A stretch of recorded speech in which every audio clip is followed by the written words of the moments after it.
शिव उपासकों में, शैव साधना में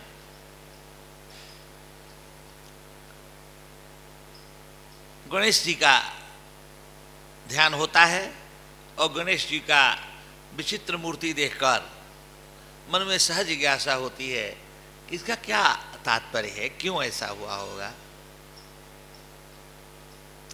आलोचक जो कहते हैं वो तो कहते हैं, स्वयं भी मन में बात आती है कि श्री गणेश जी को अगर सवारी ही चुननी तो हाथी चुननी चाहिए थी, बड़ी कोई सवारी चुननी चाहती थी, ताकि चूहा को परेशान हो रहा बेचारा।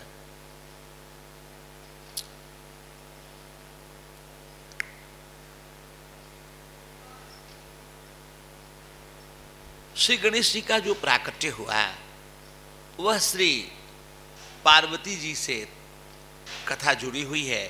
भगवती श्री पार्वती जी स्नान कर रही थीं, इसी बीच श्री शंकर जी अंदर दाखिल हो गए। भगवती श्री स्नान जो कर रही थी कपड़े उतार के कर रही हैं, उनका प्राइवेसी भंग हुआ और उनकी सखियों ने, उनकी दासियों ने, उनकी परिचारिकाओं ने माता जी को सजेस्ट किया कि शंकर जी के गण अल्टीमेटली गण हैं हमारे पास, तो शंकर जी उनको समझा बुझा कर अंदर आ जाते हैं। एक अपना भी गण होना चाहिए जो हमारी प्राइवेसी मेंटेन करने में कारण हो सके। आजकल नारी स्वतंत्रता मंच जिस स्वतंत्रता की बात करता है वो पुराणों में उसका ख्याल है। इस संदर्भ में फिर भगवती श्री पार्वती जी ने अपने मैल से एक गण का प्राकट्य किया और उसको लगा दिया। श्री शंकर जी पुनः अंदर आने लगे, गण ने रोक दिया। शंकर जी के गण लोगों ने समझाया कि ये जगत पिता हैं, भवानी जगदम्बा है, माँ है, उनकी धर्मपत्नी है, वो सकल की माँ है, सकल के पिता हैं, अंदर जाने में रोको, न बाधा न बनो। उनने कहा नहीं, आप शंकर जी के गण हैं, हम माता जी के गण हैं, हमको जो आदेश हुआ उसका हम पालन करेंगे, हम नहीं अंदर जाने देंगे बिना उनके ऑर्डर के, बिना उनके आदेश के। फिर शंकर जी अंदर जाने लगे, उन्हें अंडर एस्टिमेट करके। जैसे ही अंदर गए उन्हें डंडा लगा दिया। फिर भगवान श्री शंकर जी का गुस्सा रुका नहीं, उनका शिशुहंस नाम में, क्रोध नाम में उनका गर्दन काट दिया। हाहाकार मचा। भगवती श्री पार्वती जी बाहर आई, उन्होंने कहा मैं सृष्टि का संहार कर दूंगी।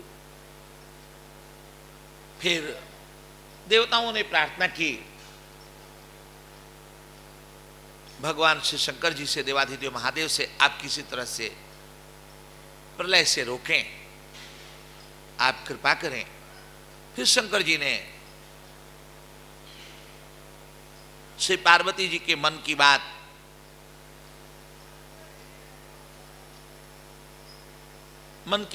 उनकी रखी। श्री दुर्गा जी का कहना था कि अब सृष्टि एक ही शर्त में बचेगी,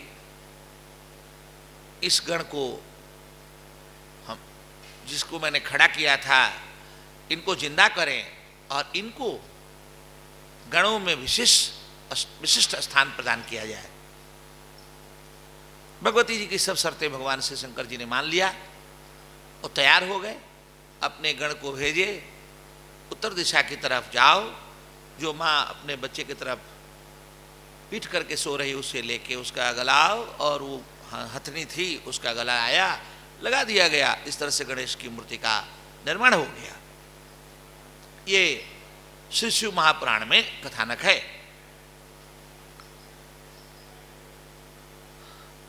पुराण एडवांस मेटाफिजिक्स है। वेद, ब्राह्मण, अरण्यक, उपनिषद, गीता आदि होते हुए पुराण बना। पुराण लेटेस्ट रचना है। जो औपनिषदिक भाव भूमियाँ हैं, साधनात्मक जो भाव भूमियाँ हैं, वो पर्सनिफाइड होकर, कैरेक्टराइज होकर कैरेक्टर के रूप में पुराणों में दिखती हैं। हमारे मिथों में साधु साधु साधु, जैसे श्रद्धा तत्व जो है वो भवानी है, विश्वास तत्व जो है वो शंकर जी है,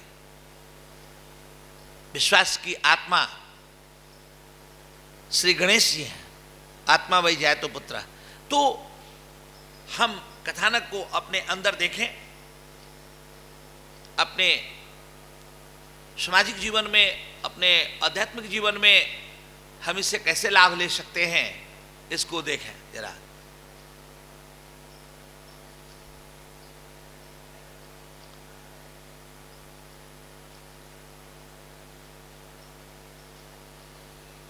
श्री पार्वती जी स्नान कर रही थी,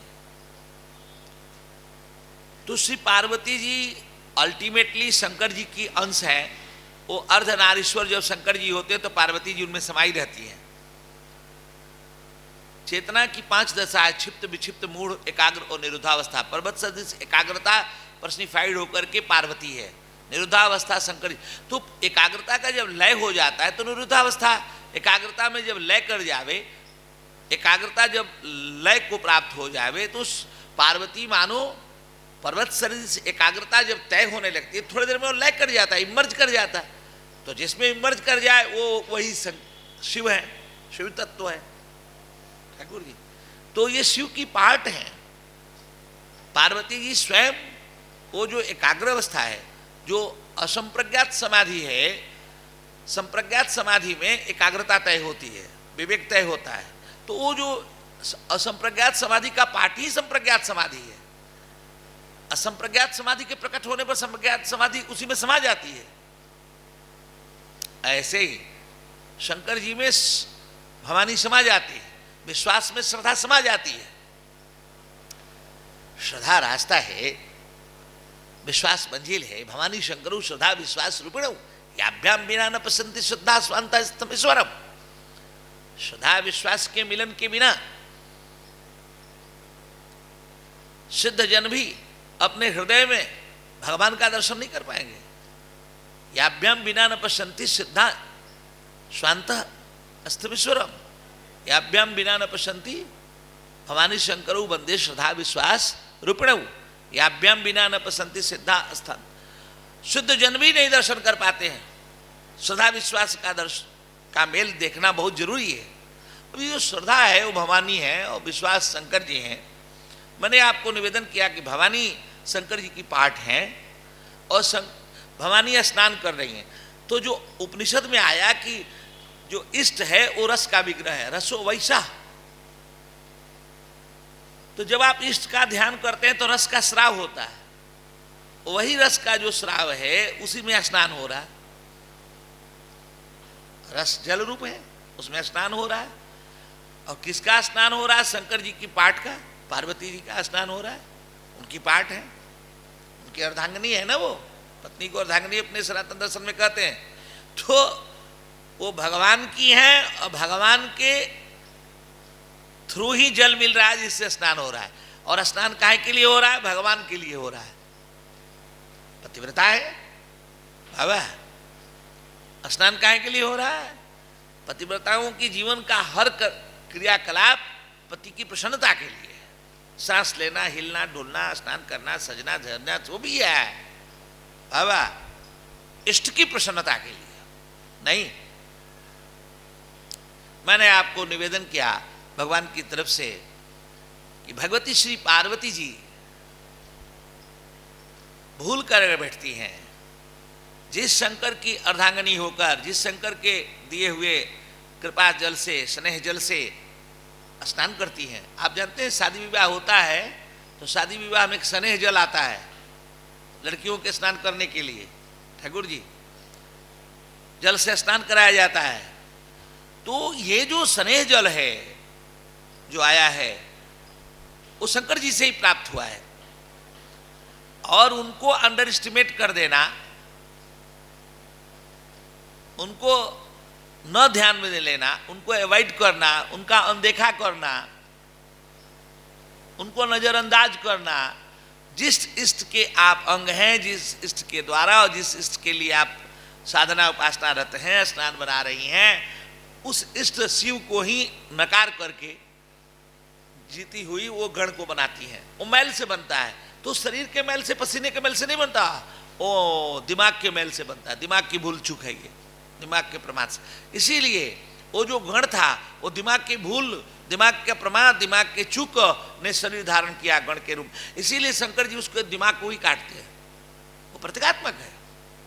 चाहते तो उसके छाती में मार सकते थे, त्रिशूल मर जाता, वो उसका गला काटते हैं और गला काटते हैं। एक बहुत चलता है अभी कुछ दिन में, ईसर तन से जुदा, मुस्लिम शरिया में आया है। हत्या, बलात्कार, चोरी, डाका का गुनाह माफ हो सकता है, लेकिन ईश्वर के बराबर में किसी और को खड़ा करना जो शिर्क है, जो कुफ्र है, उसकी सजा बस एक ही है, सरतन से जुदा। ये बहुत बड़ी बात है। भगवान के बराबर में किसी को खड़ा करना, तो अब उस दिमाग को हटाना ही पड़ेगा। द्वैत बुद्धि को विस्थापित करके अद्वैत बुद्धि स्थापित करना ही सरतन से जुदा करना है। शरिया ये भी कहता है, मुस्लिम कानून का जो धर्म ग्रंथ है, कि ये जो विस्थापित करने का है, सरतन से जुदा वही करेगा जो कि काजी होगा, जो भगवान से जुड़ा होगा। क्योंकि अगर आपको सर काट दिया और आपको जोड़ने नहीं आया तो गड़बड़ा जाएगा। शंकर जी काट देते हैं तो जोड़ देते हैं, बाबा ये सब नहीं करेगा, जो श्री राम का होगा वही करेगा, बाकी कोई नहीं करेगा इसको, बाबा।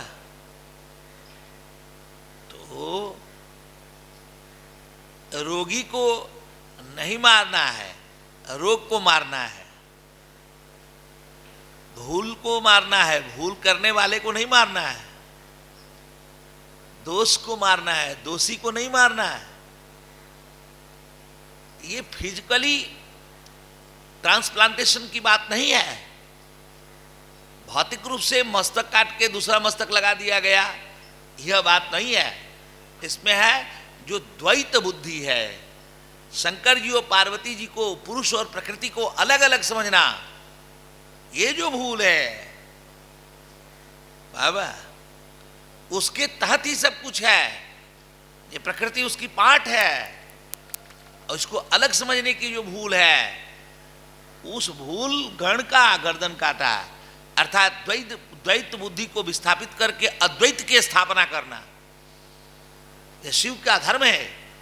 शिव अद्वैत के पोषक हैं।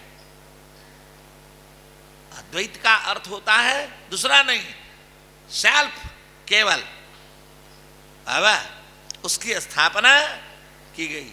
श्री राम महाप्रभु ने श्री सीताराम जी को अलग अलग समझने की भूल किया था, देखने में भूल की थी। किसने भूल की थी?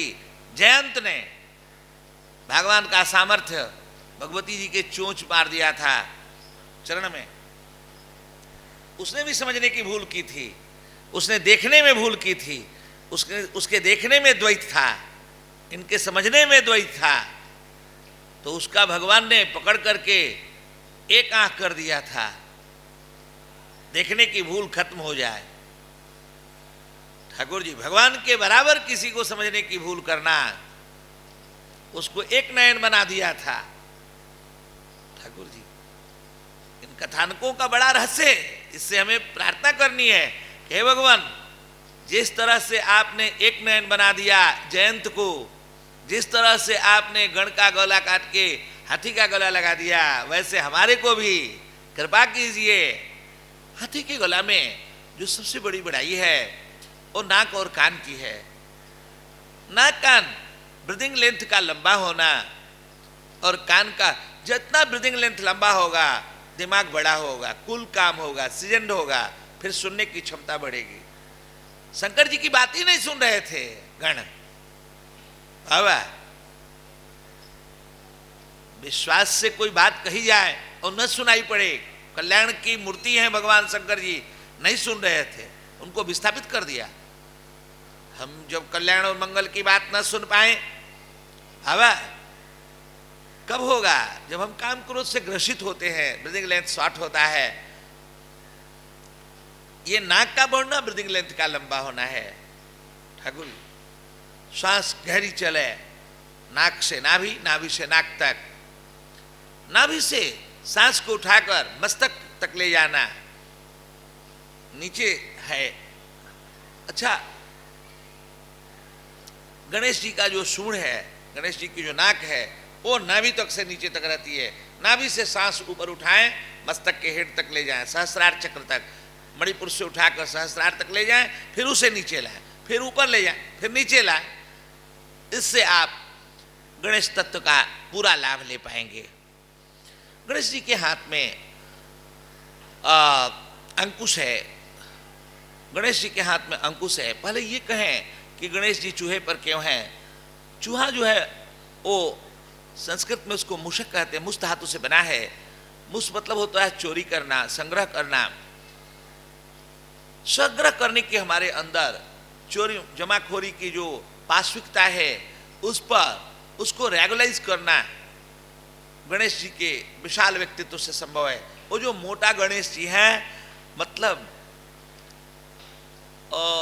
जिसको जो साधना रत हो जाता है, उसके अंदर जो आनंद है, उसके अंदर जो प्रकाश तत्व है, उसका बढ़ जाना, उसकी गुरुता को बढ़ाने का है। उसके गणेश जी को जो मोटा दिखा रहे हैं, बड़े व्यक्तित्व का स्वामी जब तक नहीं होंगे, आनंद को जब तक प्राप्त नहीं होंगे, शांति को नहीं प्राप्त होंगे, तब तक आप जमाखोरी से मुक्त नहीं हो सकते। अब जब तक आप संतुष्ट नहीं हो जाएंगे, और संतुष्ट कब होंगे? जब नाक लंबी होगी, गहरी सांस होगी। पर मिनट फ्रीक्वेंसी रेट सांस की 50 टाइम्स होती है। जितनी गहरी सांस लेंगे वो गिरता जाएगा, और जैसे प्राण शून्य होएगा, प्राणपति प्रकट होएगा। प्राणपति सच्चिदानंद है, आनंदों के आनंददाता राम है, और प्रकट हो जाएगा। अब सांस के माध्यम से आप राम नाम जपने आनंद तत्व को प्राप्त हो जाएंगे। आनंद को प्राप्त होना ही मोटा होना है, और तभी ये संग्रह की प्रवृत्ति को दिशा प्राप्त होगा। बाबा, विशाल व्यक्तित्व जब हो जाए, खूब जब छक जाए, भगवान बुद्ध इस साधना पद्धति को कहते हैं, लंबी साधना को, नाक की लंबी साधना को भगवान बुद्ध कहते हैं विपश्यना। भगवान महावीर स्वामी इसको कहते हैं अनुप्रेक्षा ध्यान, विपश्यना ध्यान। शिव साहित्य में आया है, शिव संगीता में स्वर साधना, सांस का।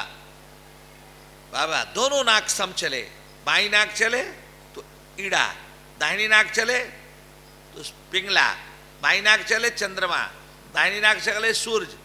जब बाहिनी नाक चले गंगा, दाहिनी नाक चले जमुना। जब दोनों नाक सम चले तो सरस्वती का प्रवाह, प्राणवायु का सुषुम्ना में प्रवेश करना। बराबर नाक से सांस चले। अब गहरी साधना में और चेतना के रूपांतरण के दरमियान मेरुदंड में सांस चलती हुई महसूस होवे। मूलाधार चक्र से सहस्रार, सहस्रार से मूलाधार, बाबा, तो चेतना का रूपांतरण होगा। और इस तरह से मस्तक को, विशाल मस्तक को प्राप्त होकर, अब ये जो मैं कह रहा था कि हाथी विशाल है और गणेश जी का व्यक्तित्व विशाल है, विशाल हाथी पर अंकुश रखने वाले पिलवान होते हैं, महावत होते हैं। हमारे ऊपर, हमारे विशाल व्यक्तित्व के तय हो जाने पर कोई और महावती पिलवानी न करे, इसके लिए गणेश जी के हाथ में आप अंकुश देखते होंगे। सेल्फ कंट्रोल्ड, सेल्फ रेगुलाइज, आत्मनियंत्रित, आत्मनियमित हो करके गणेश जी जी रहे हैं। हमारे ऊपर यमराज शासन न करे, काल शासन न करे, पिलवान महावत शासन न करे, तो हमारे व्यक्तित्व पर ये जो महावत है वो साक्षी है। साक्षी का शासन सदा बना रहे, साक्षी महावती करे, अंकुश मन पर अंकुश रखे, और चित्त के चक्कर को काटने के लिए हाथ में फरसा, और मन और चित्त का समाधान होते बुद्धि प्रसादित हो जाए, मुदित हो जाए, मोदक को प्राप्त, और अहंकार शिव का अहंकार होकर फिर वो जीव का नहीं रह जाता, फिर वो शिव का है पुत्र। फिर जो है वो लेखन का, शिव का अहंकार से लेखनी तय होती है। इस तरह से मैंने आपको निवेदन किया। और एक बात और, साधु गणेश जी क्या आप मुद्रा देखेंगे बैठे में, एक पैर नीचे एक पैर आराम से, नहीं। तो जरा स्टेप गणेश जी जो लेते हैं बहुत मतलब संभल कर, बहुत होश पूर्वक लेते हैं स्टेप। आप उनके बैठने के जेस्चर पोस्चर में ओवर कॉन्फिडेंस देखेंगे। अब जब आपकी गहरी सांस चलती रहेगी, आप कूल काम सीजन होंगे, तो आपका जो स्टेप होगा वो अति महत्वपूर्ण होगा। आपका लिया हुआ स्टेप कभी पीछे हटने का कारण नहीं बनाएगा। कार्तिकेय और गणेश जी की शादी की बात हुई, भगवान ने कहा जो पृथ्वी भर का परिक्रमा करेगा, फिर वही भूल जो गणेश गण ने पहले किया था, वो भगवान को पूरा ना समझने का कार्तिकेय जी कर बैठे, वो पूरे धरती में घूमने लगे और इनका तो दिमाग विस्थापित हो चुका था, इनका ऑपरेशन हो चुका था, ये वो भूल नहीं किए। द्वैत बुद्धि को हटाकर भगवान शिव ने अद्वैत की स्थापना कर दी थी हाथी के सूर के रूप में। फिर ये माता पिता को एक ही जानकर, पुरुष प्रकृति को एक ही जानकर उनकी परिक्रमा कर दी। बाबा कई बार तो माता पिता की परिक्रमा करके इनकी शादी हो जाती है, और कार्तिकेय जी की शादी वो रिद्धि सिद्धि से शादी हो, रिद्धि सिद्धि समस्त ऐसी साधना को प्राप्त होने पर रिद्धि सिद्धि बाएं दाएं बैठ जाती है, अपने आप ही आ जाती है। ठाकुर जी गणेश की साधना से अपने आप तय हो जाती। और प्रथम पूज्य हो गए राम नाम का ध्यान करके, सांस में जो राम नाम का जाप करेंगे, ऐसे जाप करें आप 100 बार राम नाम बोले, और आप सांस में एक बार राम नाम बोल देंगे तो 1000 बार, 10,000, लाख बार बोलने का पुण्य प्राप्त होगा। ठाकुर जी मैंने आपको भगवान की तरफ से निवेदन किया कि गणेश जी का जो स्वरूप है वह हमको प्राप्त होवे, और सर तन से जुदा हमारा होवे, और द्वैत बुद्धि विस्थापित होकर अद्वैत की स्थापना होवे, दो देखना बंद होवे, एक देखना होवे, जयंती की परंपरा से एक नयन होवे। और गणेश जी में एक और बात है, दांत उनकी एक है। गणेश जी का जो दांत है, हाथी का जो दांत होता है वो बाहर में शोभा का दांत होता है, अंदर में दांत एक दूसरा होता है खाने के लिए। शोभा का दांत वो एक है, एक दंत दयावंत चार भुजाधारी, माथे मुकुट सहे मुस्की सवारी, माता जति पार्वती पिता महा, जय गणेश जय गणेश जय गणेश, लडुअन को भोग लागे संत करे सेवा। ऐसे सब है, हम लोग बचपन में प्रार्थना में सुने थे, गाते रहे। ध्यान से सुनिएगा, एक दांत है उनका गणेश जी का, ये शोभा का दांत है। कि हाथी का जो दांत होता है, बहुत शोभा की चीजें जो बनाई जाती हैं घर में, वो सब उसमें प्रयोग होता है, बहुत महंगा होता है शोभा के लिए। ये दांत दिखने के लिए, दिखाने के लिए, तो शोभा है एक का, शोभा बाधित हो जाती है दो में। ठाकुर जी इसलिए एक दंत दयावंत, एक दांत हटा दिया गया है। ठाकुर जी सुनने में क्या कह रहा हूं कि फिर शोभा बिगड़े नहीं, दिमाग में भी वही रहे। अंग्रेजी में कहावत है, face is the index of mind. दिमाग में अद्वैत की स्थापना कर दिया, दिमाग में अद्वैत की स्थापना हो गई, नाक कान के बढ़ जाने से कुल काम सीजन हो गया, एक को ही अब ध्यान में ले रहे हैं, अद्वैत की स्थापना हो गई, इसीलिए चेहरे में भी अब द्वैत नहीं रहेगा। अद्वैत अंदर है तो चेहरे में भी अद्वैत होगा, एक ही दांत होगा। ठाकुर जी दिमाग अगर अद्वैत में जीता है, विशिष्टाद्वैत में जीता है, द्वैताद्वैत में जीता है, शुद्धाद्वैत में जीता है।